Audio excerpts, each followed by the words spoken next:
Tashlaymiz. Assalomu alaykum aziz obunachilar. Mana bugun 2026-yil 2-may sanasida sizning ovozinizda vodiy tili bilan aytilganda yengil jasur kasalligi alomatlari bo'lyapti. Sizning ovozimizga jasur kasalligi yengil ekanligini inobatga olgan holatda ikki pachka furasilin ishlatamiz deb ochgandik, lekin furasilinimiz 20 ta emas 18,5 ta chiqdi. Yodlangan osh tuzidan 2 qoshiq solamiz bunga. Hamda o'zimizning yoddan solamiz 1 mg shprisi tortib furasilinimizni chayib olganmiz. Shunga tuz va yodni aralashtirib, xudo xolasa og'iz bo'shliqlariga sepamiz. Mana yodimizdan 1 mg tortganmiz. Buni aralashtiramiz.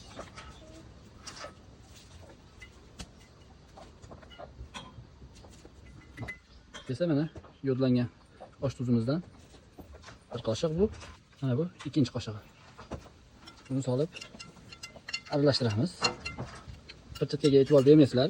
Bu ustalarda ham ishlaydi, hofizlarda ham ishlaydi. Universal pirchatka bu.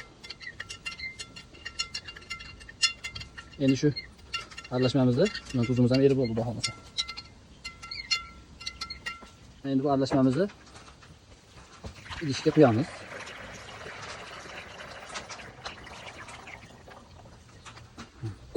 Bir litr idishga quyib oldik. Bu idishimiz og'iz bo'shlig'iga sepadigan apparat bu.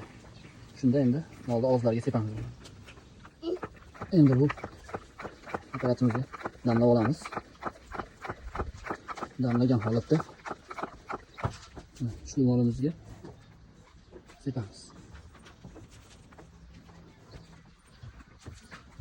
Endi sepish jarayonlarini molimizni kalkulatib olamiz va videoga o'zim olayotganligim sababli imkon qadar qo'yishga harakat qilamiz. Endi to'liq qo'ya olmaymiz lekin. Sepish jarayonlarimiz.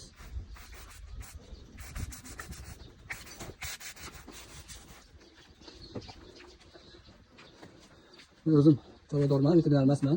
Endi har xil negativ fikrlar, boshqalar bo'lishi mumkin. Kamchiliklar bo'lishi mumkin. Dori tayyorlashda boshqada. Lekin men o'zim chorvador sifatida o'z uslubimdan foydalanyapman.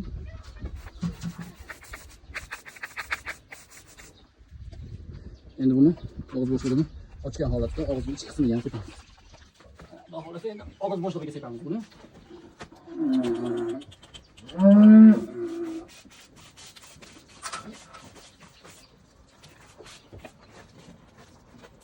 Tashlaymiz. Tumshug'ingni ber, jonivor.